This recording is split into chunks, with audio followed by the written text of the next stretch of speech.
आज की कहानी में हम एक ऐसे व्यक्ति को देखेंगे जो अपने जीवन में बहुत सारी समस्याओं से जूझ रहा था। यह केवल उसके सोचने के तरीके की वजह से था। उसे लगता था कि मानव जीवन बहुत कष्टदायक है। वह सोचता था कि पशुओं का जीवन इंसानों से बेहतर है, क्योंकि उन्हें इतनी समस्याएं झेलनी नहीं पड़ती। हम इंसानों को सदा चिंताएं सताती रहती है, जबकि पशु पक्षी आनंद से जीवन जीते हैं। तो आइए जानते हैं उसकी सोच बुद्ध ने कैसे बदली और कैसे वह जान गया कि मनुष्य का जीवन ही सबसे कीमती है। लेकिन इससे पहले कि आप कहानी में खो जाएं, वीडियो को लाइक जरूर कर दे। तो चलिए बिना किसी देरी के शुरू करते हैं। दोस्तों, एक व्यक्ति एक मार्ग में बहुत तेजी से आगे बढ़ रहा था। तभी अचानक वह दूसरे व्यक्ति से टकरा गया। इस पर वह दूसरा व्यक्ति क्रोधित होकर कहता है, अरे जानवर हो, क्या तुम्हें दिखाई नहीं देता? एक सांड की तरह लगातार आगे बढ़ते जा रहे हो। इस पर पहला व्यक्ति कहता है, काश आप जो कह रहे हैं वही सत्य होता, लेकिन दुर्भाग्यवश में एक मनुष्य हो। उस पहले व्यक्ति के मुख से यह सुनकर उस दूसरे व्यक्ति का क्रोध शांत हो गया। माउस पहले व्यक्ति से कहता है, लगता है तुम बहुत दुखी हो, वरना सौभाग्य की बात को दुर्भाग्य न कहते हैं, क्योंकि एक इंसान का जन्म पाना तो बड़े ही सौभाग्य की बात है। मनुष्य का जीवन बड़ी कठिनाइयों से मिलता है और तुम हो कि एक जानवर होना चाहते हो। तभी वह पहला व्यक्ति कहता है, मित्र, क्या आपने कभी किसी जानवर को आत्महत्या करते हुए देखा है? क्या आपने कभी किसी जानवर को किसी दूसरे जानवर को धोखा देते हुए देखा है? क्या आपने किसी जानवर को अपने अतीत या फिर अपने भविष्य के लिए परेशान होते हुए देखा है? ऐसे में मनुष्य का जीवन भला सौभाग्य की बात कैसे हो सकती है? इससे अच्छा तो पशुओं का जीवन ही है। हम मनुष्य तो पशुओं से भी गए गुजरे हैं। उस पहले व्यक्ति की यह सारी बातें सुनकर वह दूसरा व्यक्ति कहता है, लगता है तुम बहुत दुखी हो, तुम्हारे जीवन में बहुत बड़ी समस्या पड़ी है। यदि ऐसा है तो तुम्हें इसका समाधान महात्मा बुद्ध के पास मिल जाएगा, तो वहां जाओ। तभी पहला व्यक्ति कहता है कि कौन है? क्या कोई साधु है, महात्मा है, ऋषि मुनि है, पंडित है? अगर वह इनमें से हैं, तो इनमें से कोई भी मेरी मदद नहीं कर सकता। मैं ऐसे कई लोगों से मिल चुका हूँ और इनके पास मेरी समस्या का कोई समाधान नहीं है। इस पर वह दूसरा व्यक्ति कहता है, वह इनमें से तो नहीं है, लेकिन वह क्या है यह मैं भी नहीं जानता। मैं इतना ही जानता हूँ कि जो भी उनके पास जाता है उनकी सभी समस्याओं का समाधान वह बड़ी सरलता से कर देते हैं। जो भी उनके पास आता है वह अपने सारे दुख दर्द वहीं पर छोड़कर चला आता है। उस दूसरे व्यक्ति की बात सुनकर पहले व्यक्ति को लगा कि उसे भी महात्मा बुद्ध से मिलना चाहिए।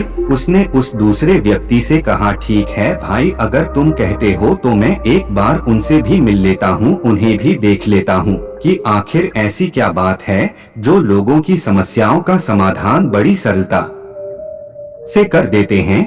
इतना कहकर वह व्यक्ति अगले ही दिन महात्मा बुद्ध से मिलने के लिए निकल पड़ा। लगातार 3 दिन की यात्रा करने के बाद आखिरकार वह महात्मा बुद्ध के पास जा पहुंचा। जब वह महात्मा बुद्ध के करीब पहुंचा तो उसने देखा कि महात्मा बुद्ध अपने सभी शिष्यों को उपदेश दे रहे थे। महात्मा बुद्ध कह रहे थे, इस पृथ्वी पर उपस्थित हर किसी का जीवन बहुत कीमती है, परंतु मनुष्य जीवन अनमोल है। इसका उपयोग कर मनुष्य जीवन के उच्चतम शिखर तक पहुंच सकता है, और इसी मनुष्य जीवन के कारण हम मनुष्य पशुओं से नीचे भी आ सकते हैं।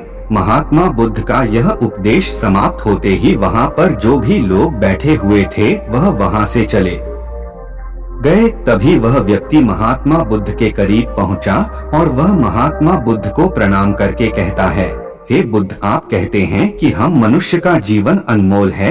आखिर हम मनुष्य के जीवन में ऐसी क्या बात है? हम मनुष्य के जीवन में कीमती ऐसा क्या है? हम चिंता करते हैं, परेशान रहते हैं, हम अपने भविष्य के लिए हमेशा चिंतित रहते हैं। ऐसे ही हजारों प्रकार की समस्याएं हम मनुष्य के जीवन में चलती रहती हैं। लेकिन आप क्या जाने, आप तो एक साधु है, आपने तो यह सारी चीजें त्याग दी है और इसीलिए शायद आप ये सारी बातें बड़ी आसानी से कह सकते हैं। मुझे तो यही लगता है कि मनुष्य का जीवन बहुत ही कठिन है, हमें इसे समाप्त कर लेना चाहिए।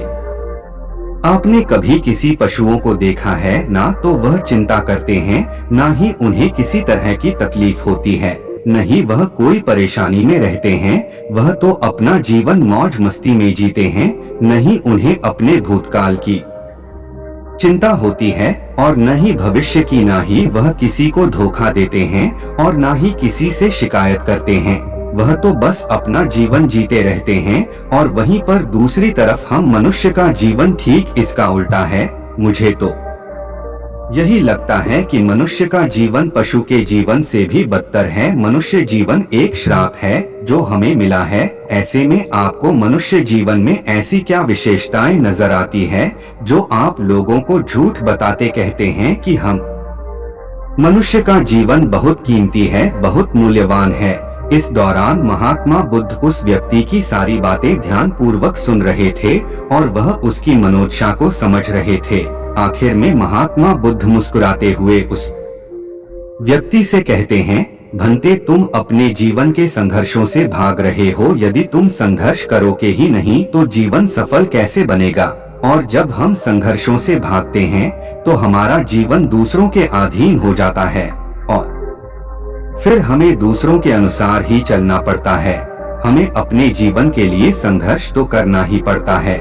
महात्मा बुद्ध के मुख से यह सुनकर वह व्यक्ति बहुत अचरज में पड़ गया। उसने तुरंत ही महात्मा बुद्ध को प्रणाम किया, उनके चरणों में जा गिरा और उनसे कहने लगा, हे बुद्ध, आपको कैसे पता चला कि मैं अपने जीवन में संघर्षों से भाग रहा हूँ, उनसे बचना चाहता हूँ। मेरे जीवन में जब भी कोई समस्या खड़ी होती है तो मैं उसका सामना नहीं कर पाता, बल्कि मैं उसे छोड़कर भाग जाना चाहता हूँ। आगे महात्मा बुद्ध उस व्यक्ति से कहते हैं, तुम्हें लगता है कि पशुओं का जीवन हमसे लाख गुना अच्छा है, क्योंकि वह अपना जीवन खुद समाप्त नहीं कर सकते, क्योंकि वह किसी को धोखा नहीं देते और न ही आने वाले भविष्य की चिंता करते हैं। इसका मतलब यह तो नहीं कि पशुओं के जीवन में कोई संघर्ष नहीं है। पशुओं के जीवन में तो जन्म से लेकर मृत्यु तक संघर्ष ही होता है। जब वह छोटे होते हैं तो उनकी जान को खतरा होता है, वे अपनी जान बचाने के लिए संघर्ष करते हैं। जैसे जैसे बड़े होते हैं तो उन्हें अपना पेट भरने के लिए संघर्ष करना पड़ता है, फिर चाहे उनके सामने कोई भी क्यों ना हो, फिर चाहे उनके सामने कितनी भी बड़ी परिस्थितियां क्यों ना हो, वे संघर्ष करने से कभी पीछे नहीं हटते। लेकिन हम मनुष्य छोटे छोटे संघर्षों से डर जाते हैं। अगर हम उन पशुओं की तरह अपने जीवन में संघर्ष करने लगे तो मनुष्य का जीवन अपने आप ही सफल हो जाएगा। इतना संघर्ष अगर एक मनुष्य अपने जीवन में कर ले तो वह जो चाहता है वह कर सकता है, उसे पा सकता है।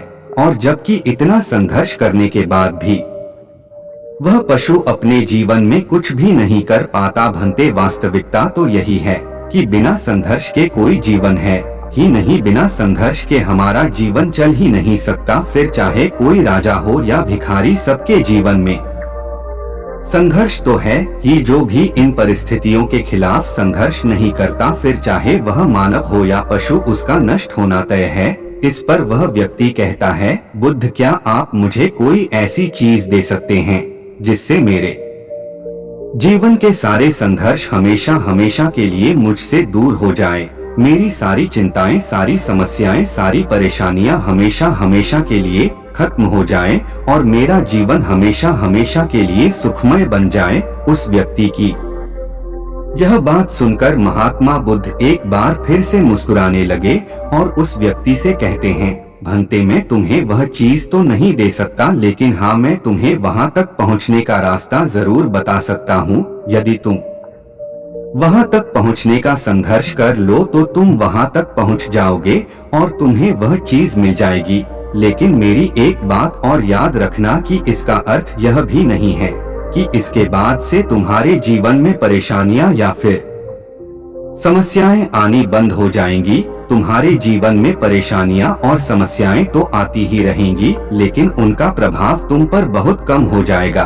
तुम्हारे जीवन में दुख और समस्याएं तो आएंगी, लेकिन वह तुम्हें छू नहीं पाएंगी। और ऐसी अवस्था में चाहे तुम्हें कोई कितना भी दुख देने का प्रयास क्यों ना करें, तुम्हें चाहे कोई कितना भी धोखा देने का प्रयास क्यों ना करें, तुम्हें कभी भी धोखा नहीं मिलेगा। सब कुछ तुम्हारे पास ही होगा, लेकिन फिर भी वह तुमसे दूर रहेगा। महात्मा बुद्ध की यह बात सुनकर व्यक्ति महात्मा बुद्ध के सामने दोनों हाथ जोड़कर महात्मा बुद्ध से कहता है, हे बुद्ध, बताइए वह चीज क्या है और मुझे कहाँ मिलेगी।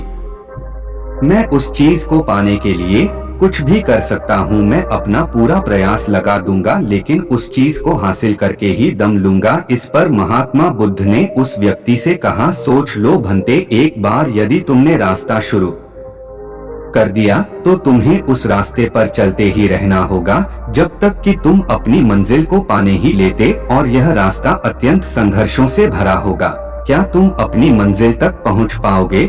इस पर व्यक्ति कहता है, आप मुझे वह मार्ग बताइए, मैं उस पर चलूंगा, मैं अपनी अंतिम सांस तक संघर्ष करूंगा, लेकिन उस चीज को हासिल करके ही दम लूंगा। इस पर महात्मा बुद्ध कहते हैं, सुनो, उस चीज का नाम है शांति, जो तुम्हारे मन के भीतर गहराइयों में है।